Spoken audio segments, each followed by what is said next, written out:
Mardi 14 février, le candidat Macron affirmait que la colonisation relevait du crime contre l'humanité. L'ancien ministre a dû, depuis, reculer quelque peu sur le sujet, mais la plaie reste ouverte pour les pieds noirs. En plus de porter atteinte à la mémoire des Français d'Algérie morts pour le drapeau, ces propos ouvrent la voie à des réparations financières. Thibaut Bastide. La colonisation fait partie de l'histoire française. C'est un crime. C'est un crime contre l'humanité, c'est une vraie barbarie. Et ça fait partie de ce passé que nous devons regarder en face. Un passé qui ne passe pas pour Emmanuel Macron et une déclaration qui ne passe pas pour les pieds noirs et descendants de pieds noirs. Ces propos tenus par le candidat de centre-gauche à l'élection présidentielle résonnent comme une provocation et une insulte pour les Français d'Algérie et leurs descendants. Pour Gilbert Collard, lui-même fils de pieds noirs, c'est une accusation infondée. Cette accusation est complètement infondée en droit, en fait et en morale. La colonisation appartient à une époque. Elle a été le fait du reste des gouvernements plutôt socialistes. Elle correspond à un moment de l'histoire et toute l'histoire est traversée par la colonisation. Est-ce que les musulmans qui ont occupé l'Espagne pendant 8 siècles ont commis un crime contre l'humanité et vont-ils s'excuser? De même pour les Turcs, de même pour les Anglais avec l'Inde, de même pour les Américains avec les Indiens, dont il reste peu de représentants. Pour l'avocat et député, de telles déclarations constituent une véritable menace pour la France.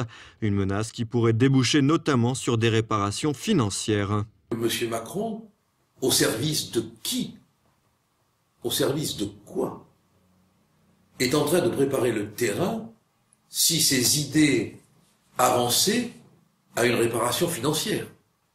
On commence par s'excuser, puis ensuite on paye le prix du préjudice que l'on a causé et qui a été validé par les excuses.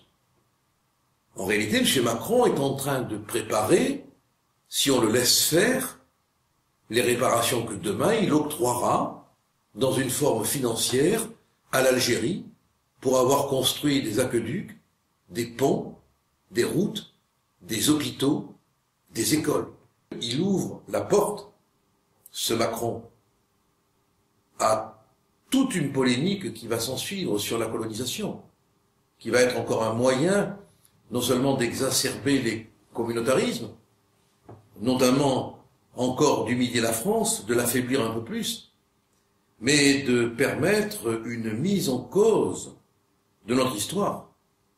Ce que toute une cohorte d'historiens, pour ne pas dire une meute, cherche depuis longtemps. Donc Macron refusera de s'excuser parce que Macron est en service commandé. Service commandé ou non, Emmanuel Macron s'expose à des poursuites judiciaires.